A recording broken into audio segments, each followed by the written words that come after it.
Why hello again. This is another video. This one is particularly on a new Hornby train that's just come out, which is the Class 47 RFD, which is this one here. Sound, and that is what it actually is. It's a lovely train. I've had this from Steve at Hobby Goblin. That chap is brilliant. The shop has got everything in. It does not only railway stuff, it does airfix, it does Scalextric. It's a brilliant shop, brilliant chap. He'll virtually get you anything. I asked him for a blonde. He said, I've only got brunettes at the moment, we'll order one in for you.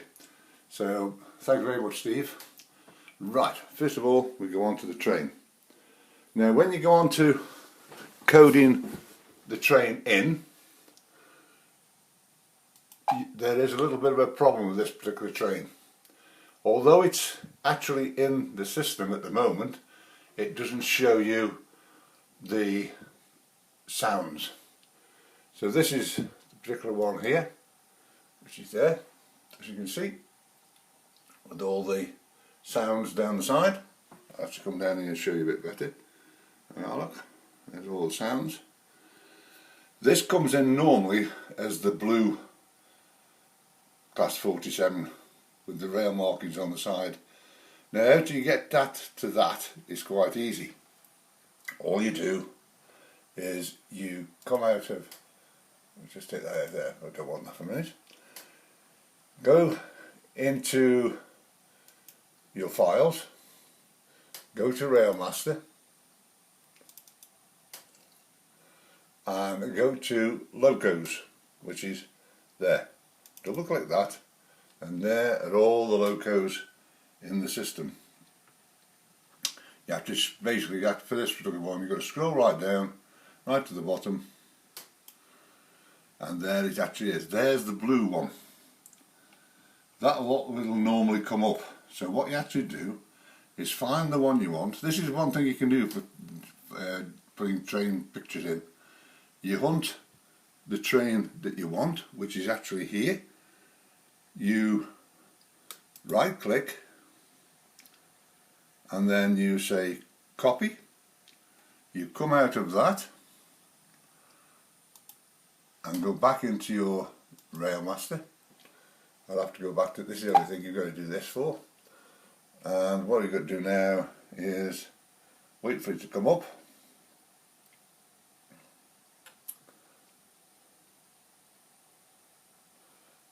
Find the train, which is that one there. So remember, you've actually programmed this with all that in as a blue. All you do is press that little button there, find that particular photograph in your file, press it and it'll bring it in there. So that's where that comes in there. Now one thing is when you get this particular train, you get the instructions. Now the instructions, as you can see, are vast. I'm well aware that you actually really read what it actually says. One thing it actually does, it actually shows you how to operate the train, but also one of the major things is, as with, which I've got down here, which is my Gadwell, when it comes to CVs, the number 3, number 4, which are the acceleration and deceleration, they've got to stay at 15. Do not go below 15, else the sounds won't work properly. And it's the same with this one as well. Once you put them in, but the thing is there are certain ones, which is Thrasher and there is Cold Start, is if you actually use, as I've got, an Elite, they work perfect. They're on and off. Some are momentary, some aren't. Now the thing is, with Railmaster, what you've actually got to do is you've got to put the on and off in. All you do is do that, and then type it all in. And that is how it actually operates. So what we'll do now, I will actually come out and what we'll do, we'll bring it up, which is this one here. Now this one's got 25 functions in it, well, actually 24 if you haven't got lights, so this one hasn't got lights, so it's 24 functions. There you only see those. So what you do is press the little arrow, it brings them, and for the rest of them put the cursor in the middle and push up, and there's the rest of them. So what we'll do is I'll go through them with you. I won't put the sound on for a minute. This is high-low. This is low-high. Brake squeal.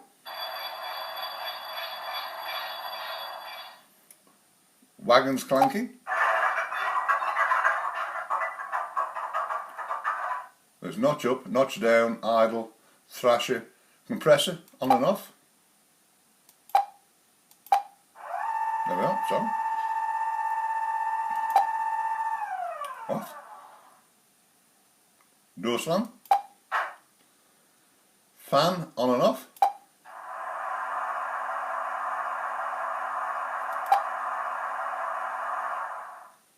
Horn long.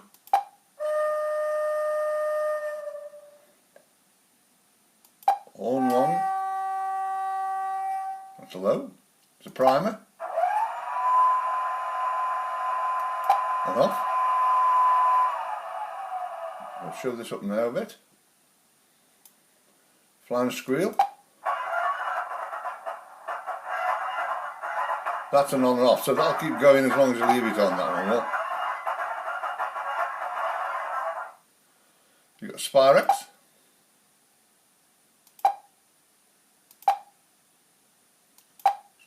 Mostly it won't work because you haven't got the sound. This is horn short,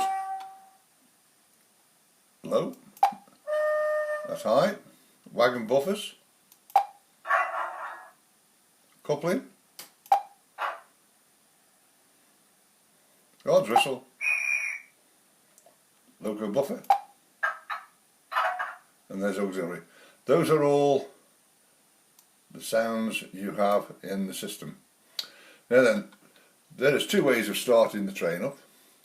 First of all, I'll do it as a cold start. Now what I've actually had to do, as you see there, you've actually got to put the on and off in because otherwise it doesn't do it. So in F9 what it actually is you press that one which turns it on, you then turn the sound on.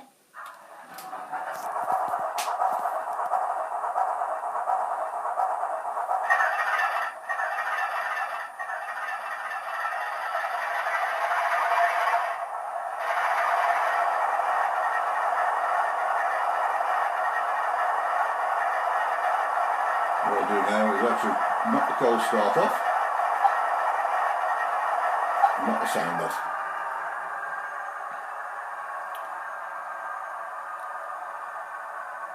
That is a cold start. Just got to wait for it to finish its little job.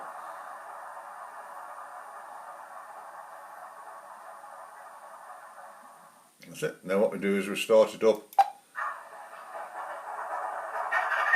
That's warm start.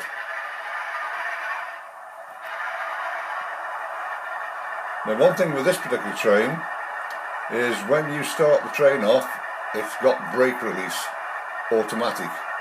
The brake squeal, which is something you have to put in manually, but what I have to do, and also this thrasher. So what I have to do is I have to put the thrasher on, and what I'll do is I'll just do a slow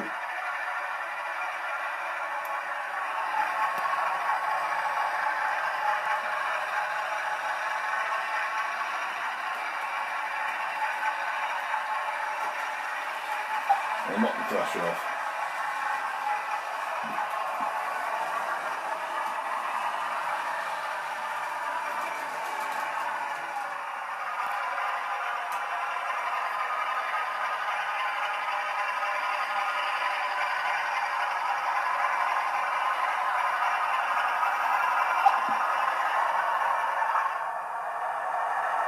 Goes back down to idle. So one thing with this, with these wagons clanking, if you're bringing this into a siding, such as over there, you can, as you're hitting the wagons, you can actually put in the wagon clanking. Like that. So So what we do now is just do this as it normally does.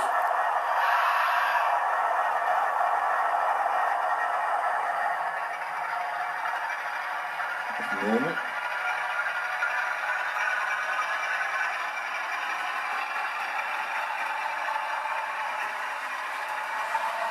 Push this around now, so you can actually see it from around here. As it comes round.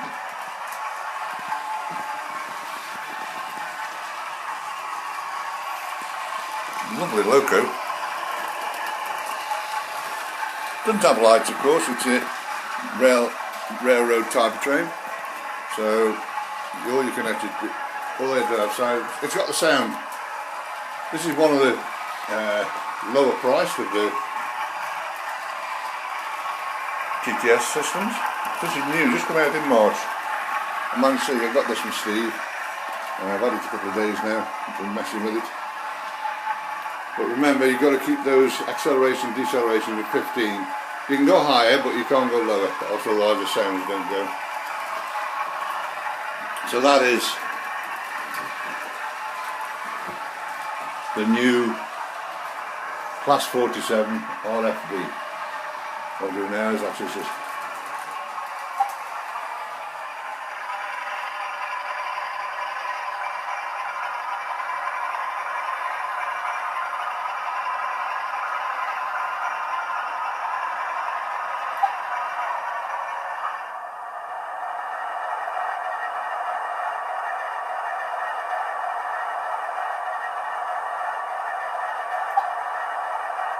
turned off.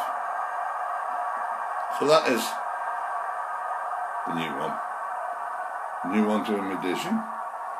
I've actually done quite a few bits, odded bits on the track recently. I've just built those little greenhouses and coal frames, put them on. I've also got some coal stacks. There's one there, there's one over there. So got them on there. So of course you saw all the police box and everything else, the flashing lights last time, and I've got the bus shelters on there now as well. But recently I've had quite a few calls about Railmaster from different people. Now one thing with this system is if you have any problems or any queries on Railmaster, please give me a call. And the one thing I can actually do is anything as you've seen in all my videos is if you want a one-to-one session with me on Railmaster, I will quite gladly do it for you, no problem at all. I've had one gentleman, we've had 7 sessions now. He's got quite a large layout, and what it was, he's got 21 sets of points which are wired and ready already. He couldn't get them working properly. We spent basically 2 nights working them all out with his decoders, got them all working. I showed him what the Pro version is, which is this what I've got here. He went out and bought the Pro, and I do highly recommend the Pro. The stuff you can do in it is brilliant. Now one of the things is that you've got other sets of points, same as this one here, that isn't in the normal system. In Pro it is. So that's like there, which is my engine shed, which is just there. Now one of the things I actually did with him, I did that and then set up these fiddle yards. Now what I actually do is actually show you what I actually did. If I go down here now and put in this one, this is something I tested out. Right, this is what happens is with this particular system, if you put this one up here, it's perfect, because those buttons are alright, but over this side, this particular set here, which is that point there, get mixed up with that one. So what you've had to do is put another spacer in there and it works perfectly. So all we did that, set them all up, and then there's got another one down the bottom here that's opposite to what that is. So what we did is did a mirror of that. Now one thing you can actually do with this system is something, if you've got a large piece like that and you want to put something else in or something like that, what you can actually do is what I'll have to do. I have to do it this way around. It's a bit awkward for me. I do this. Oops. You hold the shift key down. I could do it from this side a bit better. If you hold the shift key down, and then what you do is you click the pieces you want to move, like that. You let go of the shift key, and then with any of those parts you just do that, like that. What it does, it moves it up there. So all you do to bring it back is hold the shift key, click the parts again, and move it back down again to there. Yep, it's back in again. And that is how you can move large sections. So you can actually, in fact, if you press the shift key and click every one of them boxes, it'll shift the whole track. It won't shift the point boards, so you've got to do them separately, but it will actually shift the whole of that up there if you wanted to. So if you wanted to move it, you know, if you started your plan, found out you've got to put an extra piece in, you can then move it all down in bulk like that. So it's quite an easy one. Now, another thing that I've had with some of my people I've had a problem with, one was he couldn't actually delete parts of the track plan. So I thought, oh, so I couldn't do it, so I don't know what it was. I went into here basically to make sure his baud rate's right, and what had happened is all this text was missing. All there was were the boxes. And if you went into, when you come to turn this off, it says please wait, updating files. That was just a blank box. Now how you get around that one, I come down here onto this system, is if you go to, just have to shorten it down to that. If you go down to your files again, go to Railmaster, which is this one here, double click it, and then what you do is you go down all the files until you find setup, which is there, look. You double click that and go through all the motions of yes it's English, yes I accept, and everything else, and what it'll do, it'll restore your system. I've done this now 3 times for people, different people, and it worked every time. It's one of them things, I don't know whether it's a bug in the 164 version, but I've had 3 people with that problem now, and it's quite easy to do. So one thing say you can do is, if you have any problems with this Railmaster system or any inquiries about Railmaster and how it actually works, one thing you do is you need to put on, where is it? I've lost it. This one here, which is Team Viewer. There, Team Viewer, there. And what you do is once you download it, you go to Google, type in Team Viewer 11. It'll download, there's a download it and it'll give you this. And what happens is when you double click that now on your system, like that, it'll give you that. Let's go up to it a bit better view, I think. You double click that like that, and that is what you'll get. Now what that is that is your ID number and that's your password number. Here is what I would actually do here, is I would actually type in that number in there, I'll press that, then it gives me another box, I will then type that number in. That then, I will then access your computer. Now one thing with this system is, once you turn it off, this number changes, so I can't get back in again. So that is the way to connect me. And some say this is the thing with it, you can do this and no problem. So if you've got any problems, please give me a call on 01782 302194. I'm always here. I'll be glad to help you, and I'll see you again soon. Bye.